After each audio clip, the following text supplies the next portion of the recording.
Hi, class. Welcome to English 3.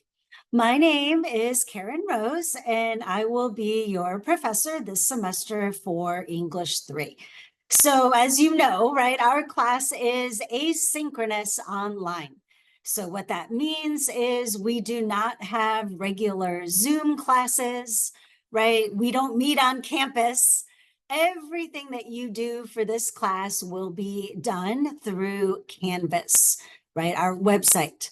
So all the material, all the readings, all the assignments, everything is on Canvas. So in this video, right, I'm going to give you a brief overview of the requirements for this class, right? My expectations for you, right? What you can expect from me, as well as I will show you how to access the readings, right? Because there's no textbook that you have to purchase, right? There is a textbook, right? Writing arguments, but you don't have to buy it because somebody, right, has scanned the book, right? And I don't know who that was or anything like that, but there is a scanned PDF of the book that I will be providing to you.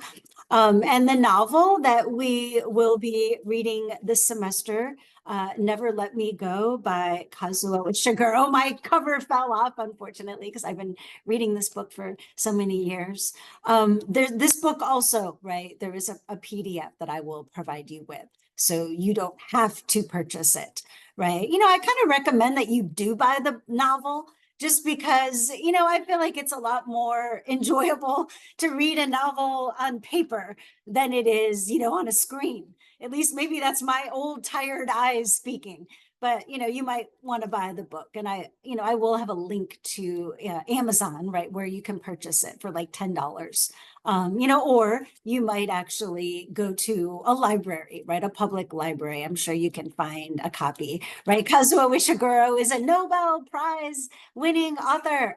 This was a very critically acclaimed book that was also made into a movie, right? So I'm very confident in saying that, you know, any public library is going to have at least one copy of the book. Okay. So, right, English 3, right? I know that, you know, many of you, most of you probably are taking this class because it is a requirement, right? English 3 satisfies the college's critical thinking requirement, right? It is a 4-unit class, right? So many of you who are transferring to Cal State, to UCs, right? You have to take this class. But, you know, I'm hoping that you also are taking this class maybe because you think it's going to be interesting, that you're actually going to learn something that, you know, can help you in your life. I hope so, right? And, you know, I think the word argument, right? Argumentative writing, right? The word argument, I think kind of has a bad rap. You know, if I said, hey, everybody, you know, let's get in an argument. You want to get in an argument? Most of us are like, no, you know, I don't want to get in an argument. I don't like arguing, right? But in the context of this class, right, the word argument actually means something very positive, right? What does it mean, right? Well, it means that we are going to be using rational inquiry to find, right, to think about the best solution to, right, problems and issues, right? So this class, right, we will be reading about, thinking about, you know, talking about controversial issues, right? Issues that people don't agree on, right? And then we will be arguing about those issues. Again, arguing, using rational inquiry to think about the best, you know, solution, right, that we might find for these issues. So, right, actually, argument is fun. It can be really enjoyable and it can be very productive. And that's, you know, my goal, right, for us this semester. So, you know, hopefully by the end of the semester, you will feel like you've actually learned something that you can use in your life, right? Right? How to be a more effective arguer, right? When you're in a conflict with somebody, what are some strategies that you can use to try to persuade your audience? right? Those are, a lot of the things that we'll be focusing on. So yeah, this class, yeah, it satisfies the critical thinking requirement, but also, right, I believe that you're going to learn something that you can use, right, in your daily life. That's my goal. Okay, so I last week emailed all of you a copy of the syllabus. So I'm hoping you got that email, right? You opened up the syllabus, you read over the syllabus. I'm going to very quickly, right, share my screen so that I can pull the syllabus up. Okay, so hopefully you can see the syllabus right on the screen. So, right, I'm teaching 2 sections of English 3 online. So, there's 2 different section numbers. I pulled up the syllabus for section 31261. Okay, now if you're enrolled in the other section, don't worry, they're the same, right? Same syllabus. So again, I'm hoping you already read this. But I'll just say a little bit about it just in case you didn't, right? So again, this class is asynchronous. There's no Zooms. You just log on and do your work, right? As long as you meet the due dates, everything's good. So a little bit about me, right? Again, like I said, my name's Karen Rose, and I have been a full-time professor at Long Beach City College since 2002. So a long time, right? Many, many years. I'm feeling a little bit old saying that, right? But yes, I've been here a long time, and I have, consistently been teaching English 3. It is, one of my favorite classes to teach, right? I teach it on campus as well as online. I do have a PhD from UCLA, right? I got that in 2002. So, I'm sorry, 2001 is actually when I finished my PhD. I do this semester have classes on campus. And so you're welcome, to come on by and meet with me in person. I am on campus this semester on Tuesdays and Thursdays. So you can see the hours are listed there, right? Tuesdays in the morning, 9:45 to 10:45, as well as in the afternoons, 1 to 2 and 4:15 to 5:15, right? Also on Thursdays. If you, don't come to campus, or maybe you can't make it at those times, but you would still, like to, chat with me one-on-one, great, right? I'm totally happy to arrange, for a time for us to meet via Zoom. Right, I use Zoom all the time, so we can do that. Okay, so I'm not going to read through all these things. Hopefully you read through them on your own. But I again will just repeat myself in that you do not have to purchase anything, right? I have a PDF of our book as well as for the novel.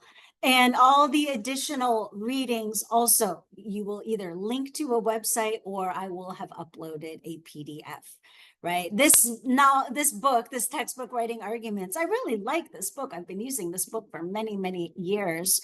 The version that I have the PDF for is a little bit older, and that's why I don't use the readings in the back of the book, right? Because those are all issues that are kind of dated. So I've chosen more contemporary issues that, again, there'll be links to those readings. So, okay, moving on to the requirements. Right, so English 3 is a composition class. What does that mean? Well, that means that there is, a substantial amount of writing that is required. So there are 3 essays, right? As well as you will be doing, a substantial amount of writing on the discussion boards, right? As well as completing some quizzes, right? There are 4 quizzes that cover material from the book, right, from this book, right? And there are 3 quizzes that cover sections from the novel. Okay, I've posted the grading scale, right? I use, kind of like a classic grading scale. At the end of the semester, I actually will round up if you are 0.5% away from the next grade. So discussion boards, right? Since this is an online asynchronous class, right? Our discussion boards are very important because that's really the primary way that we are going to be communicating with each other and sharing ideas. So you're going to see, right? If you haven't already looked at the Canvas page, that, I will be asking you to complete, 1 or 2 discussion boards per week, right? Your response needs to be approximately 250 to 300 words. And right, the way they're set up is your response to the question is always going to be due on Friday at 11:59 p.m. And then your feedback, right, to at least one student is going to be due at 11:59 p.m. on Sunday. Okay, so Friday and Sunday, right? Those are the two, due dates for our discussion boards.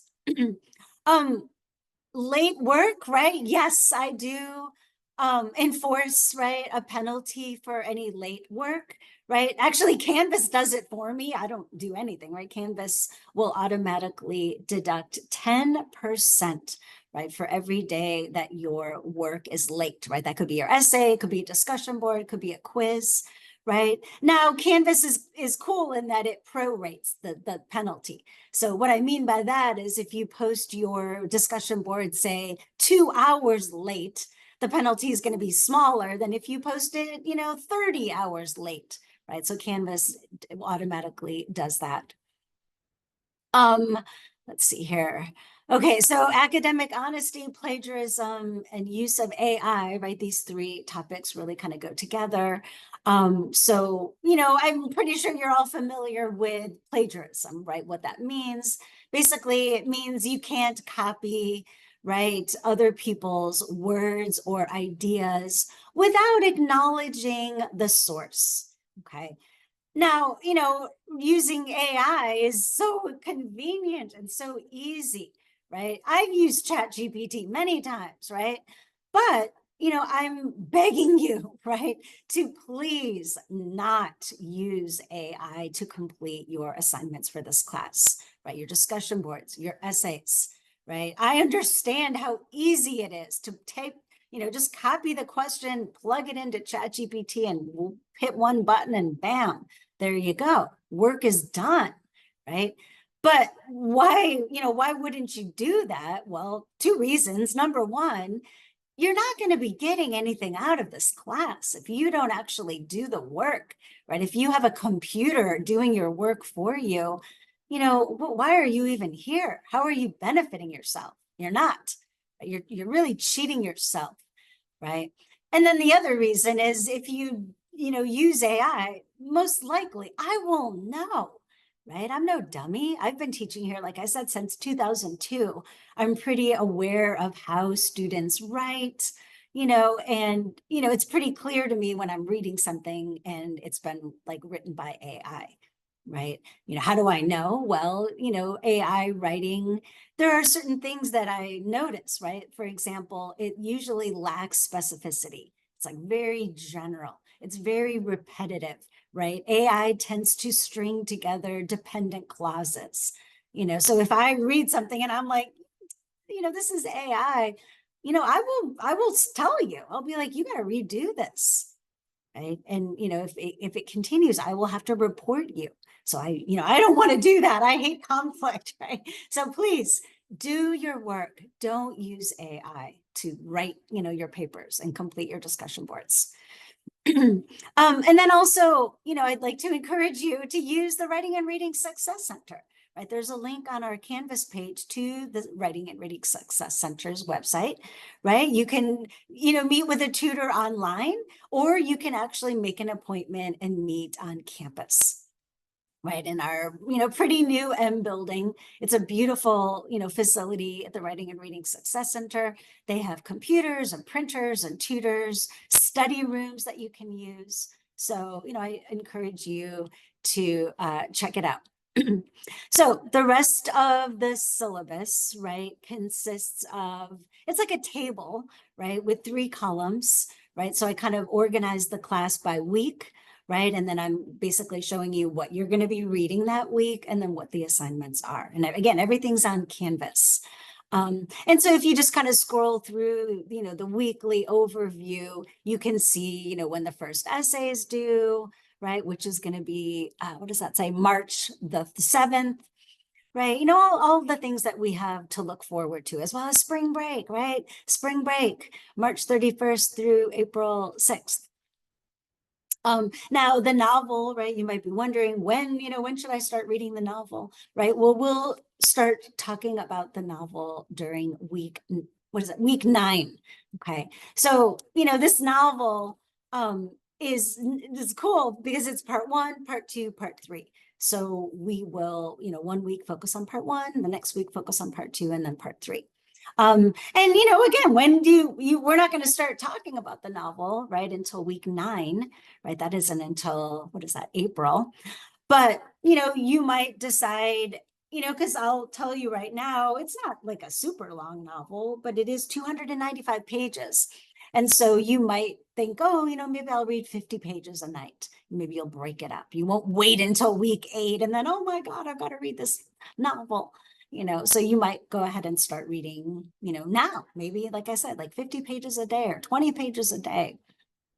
And I want to say also, this novel, it's very difficult for me. As you can see from my books, I love books. I love reading, right? Very difficult for me to pick one novel, right, for our class. Oh my God, how do I narrow it down to one, right? Well, I chose this book, Never Let Me Go, because it deals with issues, right, that are controversial and that we can, argue about.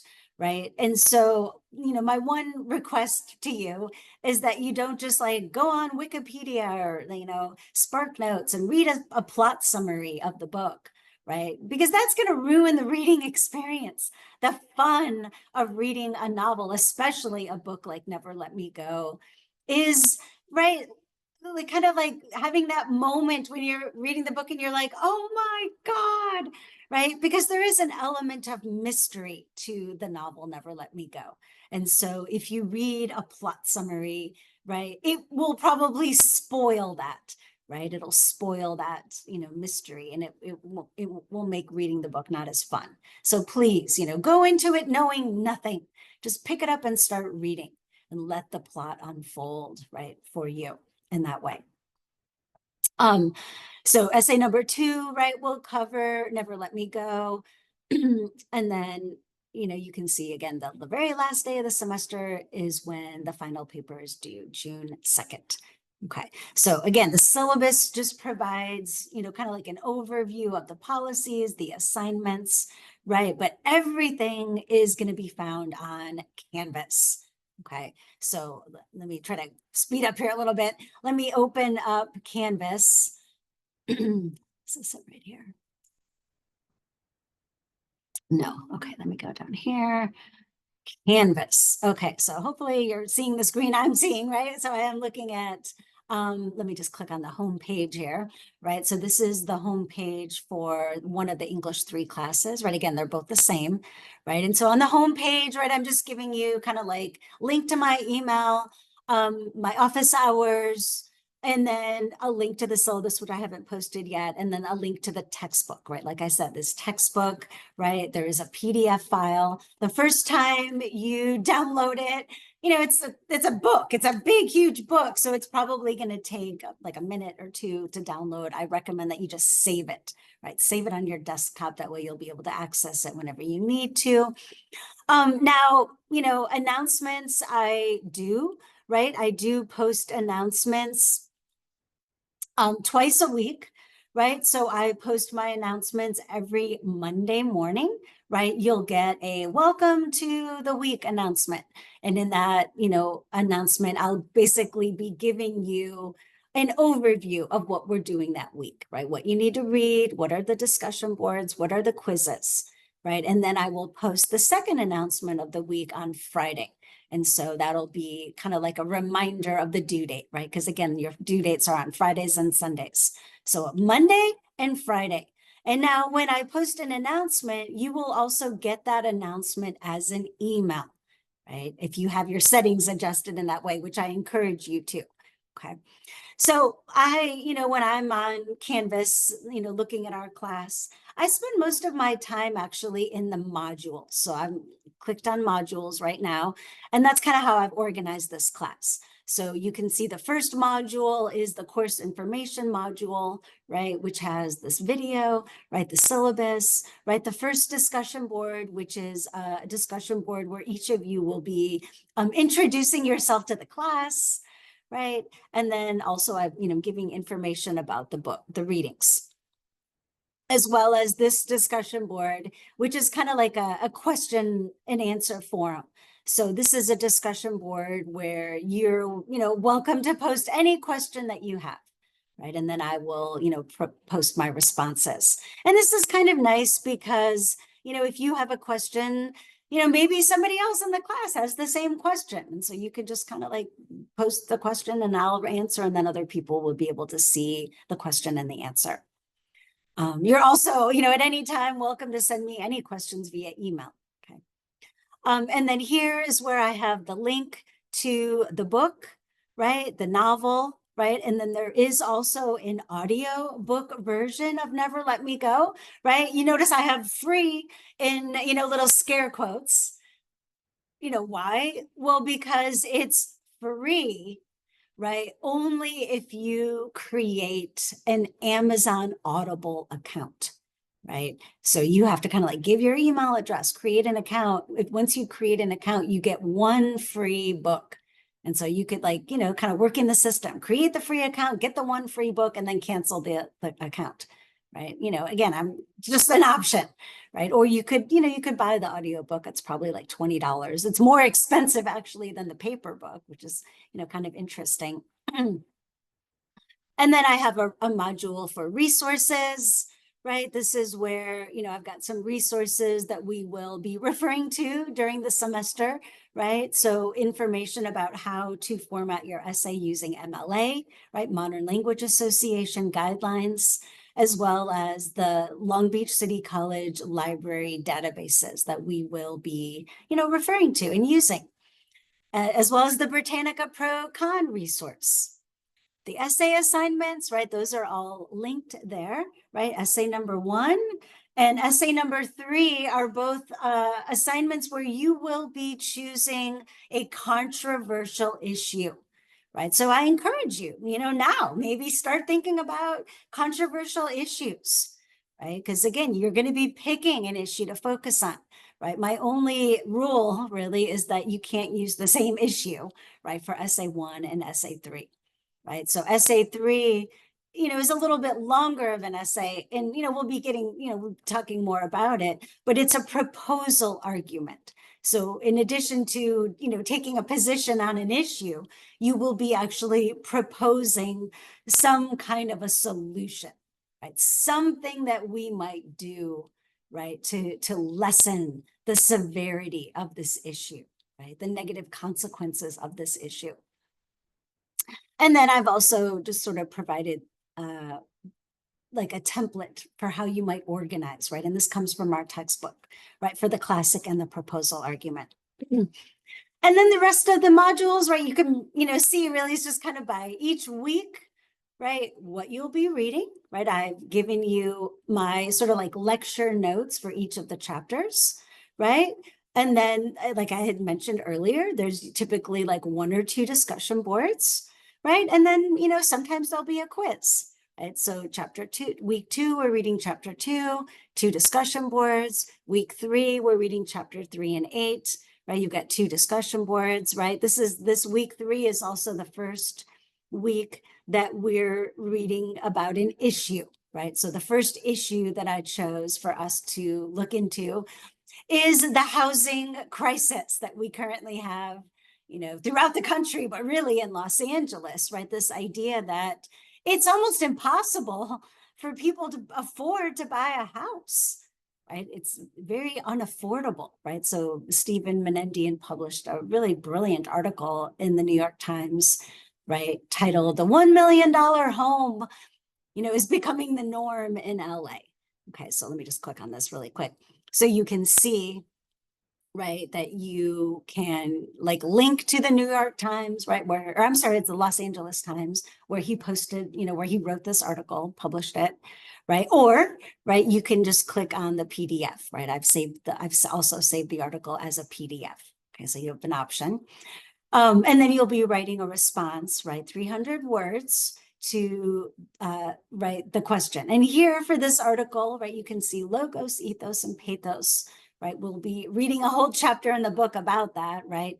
But, right, that refers to the three main rhetorical appeals, right, that we can use to try to persuade people. Okay, so again, you'll be posting your response by Friday at midnight, and then your feedback to a classmate before midnight on Sunday. Right. And then sometimes I've given you like handouts, PowerPoints, right? These are all review for the quiz, right? Then the quiz, right? And now all of the quizzes are set up in a way that when you open the quiz, you have to finish taking the quiz then. You can't just like pause, go for a walk with your dog or, whatever, and come back and finish. No, once you open it, there's a timer that's like sort of counting down. You have to finish it. So keep that in mind right before you open. So again, each week, right, it's already posted for the whole 16-week semester. You can kind of see what will be expected of you each week, what the assignments are, etc. So it's all here for you. Sometimes students ask me, should I work ahead? And my answer is no, you can if you want to. You're welcome to work ahead, but you're definitely not expected or even encouraged to. I kind of encourage you to just kind of go week by week. Maybe if there's one week that you're going to be traveling or doing something, maybe that would be a week that maybe you would work ahead and get that work done in advance, but that's completely up to you. Okay. So I'm going to end the video now. Again, if you have any questions, problems, concerns, right, you can post those on the discussion board, or if you, don't want to post on the discussion board, you're welcome to send me an email, right? I'm also very happy to meet with you on campus, right, in my office in the P building, right? Again, I'm there on Tuesdays and Thursdays. And if that doesn't work for you, let me know and we can pick a time, right? A day and a time that we might, set up a Zoom meeting and then we can talk one-on-one. Okay, so, even though this is an online asynchronous class, I am here, right? I'm here to help you succeed in this class. So please, let me know if you need any extra help or any extra accommodations, right? If you are a DSPS student, right, I will have received an accommodation letter for you, and I will, right, be very happy to adjust, like the time for your quizzes, right? You get, extra time. So, I'll definitely get that set up for you. All right, well, that is it for this video. I look forward to getting to know you online via, our discussion boards. All right, well, have a great rest of your day and let's have a great semester.